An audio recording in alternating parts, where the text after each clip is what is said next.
Hello, welcome to RC Video Reviews. Today we have a video that I've kind of anticipated had been in the making for some time. And before I get into the material, I want to stress a couple of key points because it's going to be sensitive to people. There are a lot of people invested in OpenTX. There was a huge amount of effort that went into it, and there's still people out there that use it. So I wanted to put some ground rules or key points out before I go into the material because I don't want what's going to happen in this video to be misconstrued. The first thing is that I do not represent the OTX project. So I have no stake in the OpenTX team. I'm not on the team. I don't speak for the team. So this is not an official statement. All right, let's be clear about that. This is just based on my observations. That's what this boils down to. My observations only, not an official statement.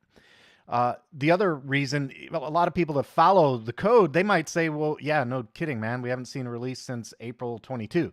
And that may be obvious to you if you're involved in OpenTX and you follow the project. But for those who are not familiar with OpenTX, or if they're not familiar with where to get this information, you can go out to YouTube and see videos and get examples, and people still talk about using OpenTX. So this may not be obvious to everybody. For some of you, if you're clued in, yeah, this may be obvious to you. Okay, fine. You don't need to leave a comment saying that. But the point is that this may not be obvious to everybody out there. And that's, again, that's why I want to have the video. I also mentioned this is not official from the OTX team. I don't have a statement from the OpenTX team. I don't have a statement from anyone that represents the OpenTX team. And I haven't seen any documentation that says from the OpenTX team that it's over. Again, based on my observations. I want to point out that it is still a usable and viable firmware with some caveats. That's what the asterisks are for. The caveats are that I don't see development. So if you have a problem, you may be left with that problem. That's one of the caveats. And the other one is that when it comes to support, I get the feeling when I look at what happens on EdgeTX and OpenTX in terms of the issues, and we'll cover some of those in a minute, that you might not get the same type of support that you get on a more active firmware like EdgeTX. So that said, the question becomes really quickly, is it usable? Well, of course it's still usable. It's still, if you can flash it on your radio and it works, then sure, it's usable. So you can still use it. You don't have to say, oh my gosh, the project's dead, I have to switch right now. You don't have to go through that, right? And not trying to, this is not a leverage thing to try and get people to switch to Edge, because really, I don't care what you run on your radio. What your hobby, your money, run what makes you happy. And then the last thing I want to say is I'm sad to see it go, because I think OpenTX, it should get a lot of credit for a lot of things. One of them is that it established the basis for EdgeTX and a couple of other branches. And I've been using EdgeTX for some time now. Another reason I'm sad to see it go is because it's what I started with. It is the firmware when I first got back into flying so many years ago. It's the one that I started with. And then third, OpenTX is one of those topics that really has helped me build my channel. So, that's a third reason. And then the fourth reason is that it's open source. And I never throw shade at any open source when there's these guys that do, and gals that do open source work and make it available for us. They're simply they're taking their talent and their time and they're donating it to the community. And how can you ever fault that? I don't care what anyone says. I think that's a terrible place to be, and I'll never do it. I might, ask for corrections, clarification, I might dialogue and debate, but those are, that's all fair in the spirit of improvement, right? But never to throw shade. So I want to be clear that I am sad to see it go. This is not like a happy day for me. I'm not sitting here going, yay, EdgeTX wins. That's not it at all. I am sad to see it go. And then the other thing I thought we would do just to have a little bit of fun is the celebration of life. There's my old trusty Tyrannus. I have videos on my channel with this radio, and I busted it out. I plugged the battery in. I wanted you guys to see my last, it's kind of like a time capsule, right? My last version of OpenTX was 2.3.9, and looks like the date on that one was 6/14/2020. So that was sometime around just a little over 3 years ago, right? That's how long it's been since I made the change away from the Tyrannus and OpenTX and into the TX16, and then eventually EdgeTX, which is about 2 years old now. We just celebrated EdgeTX Fest in Germany. It was 2 years, 2-year birthday of EdgeTX. And I didn't jump right into EdgeTX either, by the way. I waited for a little while to see if it would mature. And then once I saw them kind of come up with some working firmwares, then, I jumped in. Anyway, I thought it'd be kind of cool just to bring out the old Tyrannus. And a couple of things that I will say about the Tyrannus.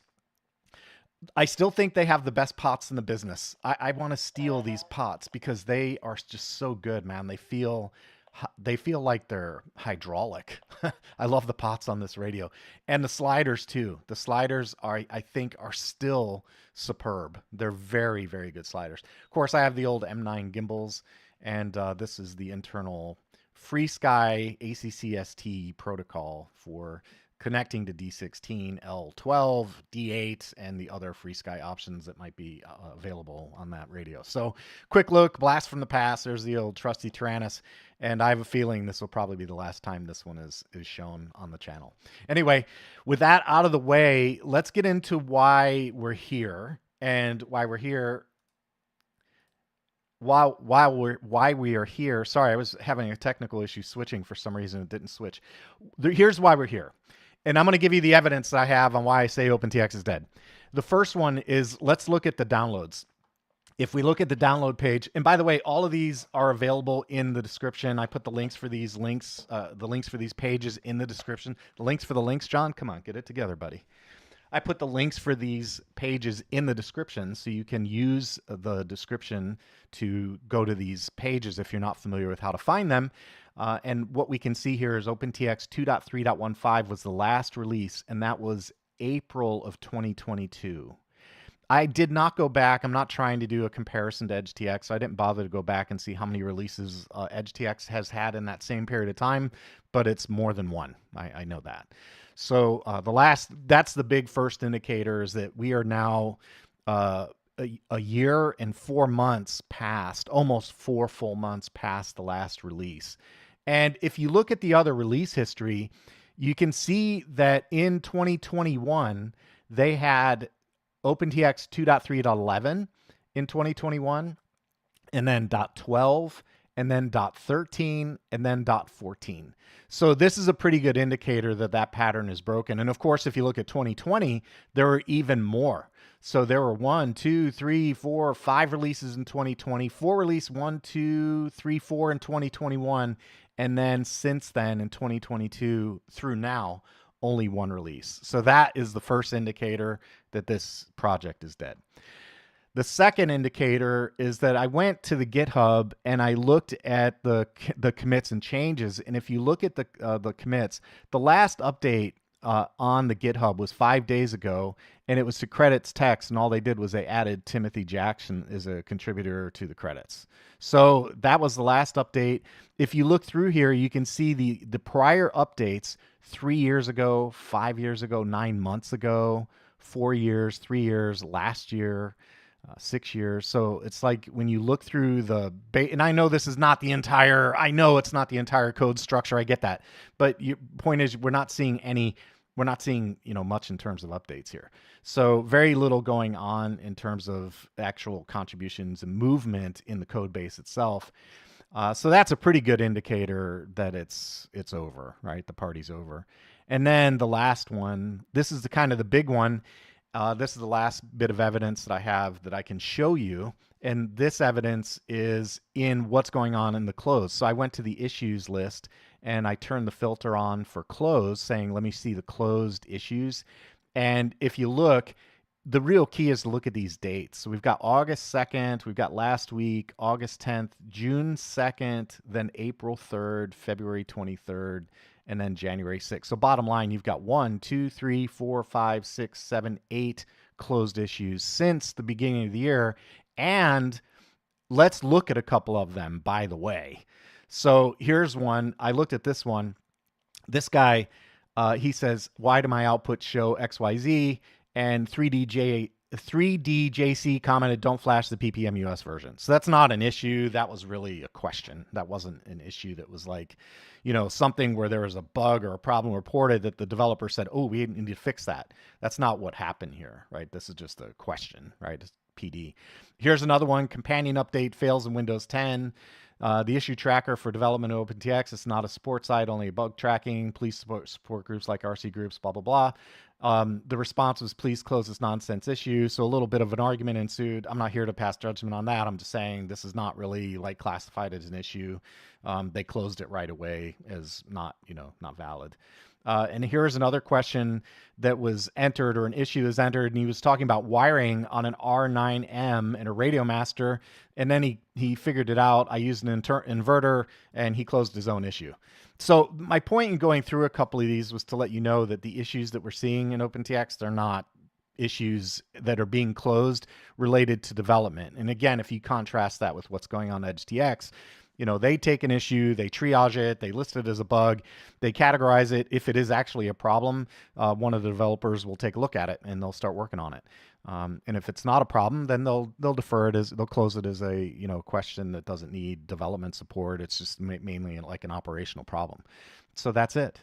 Those were the three big pieces of evidence that I can show you. And then the last thing that I would say is that and I hate the idea of name dropping, so I don't name drop, but I will say that I've spoken with people that are in the know about such things, and I have it on pretty good authority that there are no other planned releases for OpenTX. So I'll leave it at that. Again, I don't mean to sound cryptic about that, but just talking with people who know about these things, and the comment back was, yeah, there's nothing planned. So with that in mind, I guess you have to consider your options, and I'll go back to the Blackboard, and we can talk a little bit about options. And I'll look at the chat as well. And if you guys have questions in the chat, this is part of the reason that I did this version in the live stream, was so if you had questions, we could maybe address them. But let's talk a little bit about your options, okay? Your options are, you can continue, if you have OpenTX and you want to stick with it, you can. You can feel free to do that. So option number one, stick with it. Because if you're flying with it at this point and you feel like you've got enough of reliability to be able to do what you need to do, then there's no reason to make a change. And I'm getting a YouTube warning saying that I'm having some streaming issues. Let me just do a little quick refresh. Not sure why it's saying that I have this issue, because like nobody's using the network here. Let me switch back to the workspace real quick and see if that changes anything in terms of data. No, doesn't say it, huh? Well, the good news is that we're not really doing anything graphically, so we probably will get away with it. So anyway, first option, keep using OpenTX. Second option, obviously, is to switch to EdgeTX. You can switch to EdgeTX, and I think if you make that change, you'll probably find that EdgeTX will feel somewhat comfortable to you, although I have said for some time now that EdgeTX has made some very substantial changes, certainly to the page layouts and the graphics, and even some of the operations. Like they've introduced some new features like automatic screen switching and stuff like that. So with those things out there, if you're on OpenTX and you're looking for an egress strategy, EdgeTX is a worthwhile consideration. Just be aware that at this point, you cannot make a jump straight from OpenTX to EdgeTX, because with EdgeTX 2.9, they removed the binary to YAML configuration. No, sorry, let me restate that. In EdgeTX 2.9, within the firmware itself on the radio will no longer convert binary to YAML format. So if you want to switch from OpenTX to EdgeTX at this point, then what you need to do is there's a couple of different options. One of them is to flash a version prior to 2.9. So you can go from OpenTX to, say, EdgeTX 2.8, and then turn your radio on with 2.8 and let the radio do the conversion. And after the conversion is complete, then you can flash from EdgeTX 2.8 to EdgeTX 2.9 and you'll be current. So that's an option. There's also the ability to do the conversion within Companion itself.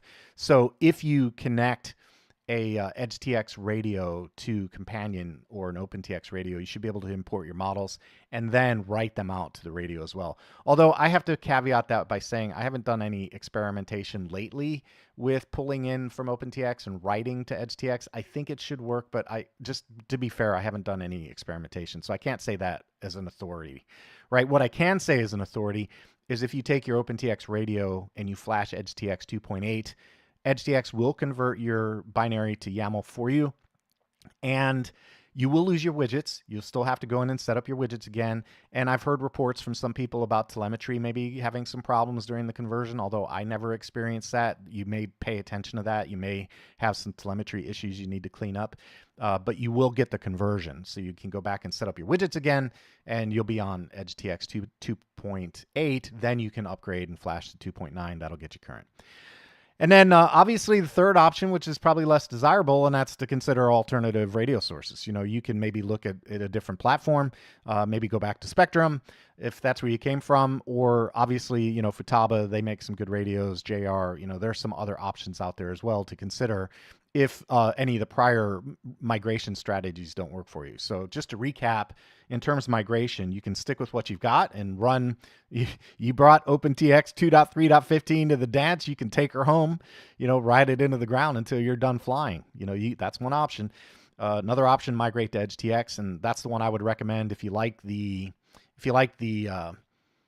way that the system works, and you want to take advantage of new features and functions that come along with the new firmware updates from time to time. EdgeTX would be a good migration path for you. And then third, of course, is to consider a different platform that walks away from the OpenTX open source stuff. So those would be your migration strategies to consider if this impacts you. If you're not willing to stick with if you're not willing to stick with I can't even remember. Is it 2.3? Yeah, it's 2.3.15. Right. If you're not willing to stick with that, then those are your strategies. So what I'm going to do is just check the comments real quick, and if we don't have anything that I need to address, we're going to take off. If you do have a question you'd like to ask, now's the time. So let's just see. Steve Essex says, can't get servos working with the TX16S and the ER8 help. Hop in Discord, man. We'll help you out in Discord. Chris Price says, hi from London. Love your channel. Thanks, Chris. Well, I appreciate that. Hi from Florida. Myolta says, please go to the Discord server and ask there. Perfect response, of course. David Thorne says, love EdgeTX, enjoying the development and the interaction with the others. Started OpenTX and felt the same at the time. Edge gives me more. Yeah. I love OpenTX, but you know, it's just been stagnant for a while now, right? It's time. It's time. Apache Smoke Wounded Sniper says, good evening from Holland. Well, good evening from Florida. Thanks for joining. William Tam says, no issues on this end. Thanks, William. Yeah, I don't know why. It went back to excellent after I kind of toggled the pages. I don't know, man. The internet. Who knows? Apache Smoke Wounded Sniper says, it's a YouTube thing. I heard a lot of content makers complain about it. Yeah, I don't know why during live. Sometimes the stream gets slow for some reason. Jolly Colt says, good evening all. Well, good evening. And then Glenn Chia says, it's unfortunate, but I am brought up on EdgeTX since the start of March, and I guess there's a saying in Mandarin, if it does not, there's a little heart over it, so I can't read. I'm gonna have to put my own text in to push that over the stupid heart that YouTube puts on the chat window now. It says, it's unfortunate, but I'm brought up on EdgeTX since the start of March, and I guess there's a saying in Mandarin, if old does not go, the new does not come. That's true. That's a true statement. Very philosophical. All right. Well, I don't see any questions that I need to address. So I guess we'll wrap this up by saying, I'll tell you how I really want to wrap this up. I want to wrap this up by saying, first off, thanks to the OpenTX crew. The OpenTX developers that made the initial investment and put the initial firmware together, they're freaking amazing because they are like the grandfathers of this movement, right? So I want to say thanks to them and all the work and time that I know that they put into OpenTX. I know they did, and I want to say thanks to those people that were involved in the project and left the world with a firmware as capable as what OpenTX left us with. So I want to say thanks to those guys. I also want to say thanks to the EdgeTX crew and all the developers who migrated over from OpenTX into EdgeTX to help out, because the way I look at it, this is a relay, and they picked up the baton. They saw a great project. They picked it up. They added structure. They arranged financing. They added a spectacularly good cultural community with interaction and support and asking the community for help, engaging the vendors and listening to feedback. So the EdgeTX team really did. I have 5 kids, and one of the things that I've told my kids all my life is that I want them to be better than me in every way. I want them to be smarter. I want them to be wealthier. I want them to be kinder. I want them to take the best that I taught them and to keep that and then the worst that they picked up from me, my worst habits, the worst things that I ever did, and throw that away. And that's kind of how I look at the Edge team. They took the best of what OpenTX was and they built on it. They improved and they embellished and they got rid of things that needed work. So I'm really grateful for that entire conversion process from OpenTX to EdgeTX. So I want to tip my hat to the EdgeTX team and especially the OpenTX guys that came over from the OpenTX project to EdgeTX. So that's how I'd like to wrap this up. And then I will definitely consider this my final goodbye to OpenTX. This will definitely be the last new material on the channel related to OpenTX because definitely in my mind the party is over. So with that, I don't really see any other questions I have in here. Spin Launch Glide says, big thanks. So great that we have the foundation of being able to do almost anything imaginable. Yeah, it really is. And the Edge guys, you know, they did pick up the baton on the relay and they ran with it. So they're doing a fantastic job and thank God for them because, you know, without them, who knows? Who knows? You know, it's hard to say. It's hard to speculate where we'd be without the Edge team and the development that they've picked up. So yeah, no question. All right, guys, that wraps up my video on the end of OpenTX. I hope you like the content. I am sorry to see it go, and you know, but that's progress, right? That's how things happen. And I really like Glenn Chia's outlook on things. He's like, if old doesn't go, then the new doesn't come. So that's a very philosophical way to look at it, and I appreciate the comment. So hope you guys enjoyed the material, and if you did, make sure you smash that thumbs up button. Really helps if you smash the thumbs up button with placement and helps my videos get, you know, placement and visibility in front of other people, so that helps. And then leave a comment at the end too. If you have a story about OpenTX you want to share, or something, you know, are you still using it? You know, if you're sticking with it and you're going to ride the ship down, leave a comment and let us know that too. You know, I'd like to see what you guys think about it. So that's it. Get out there and fly something and have a great day.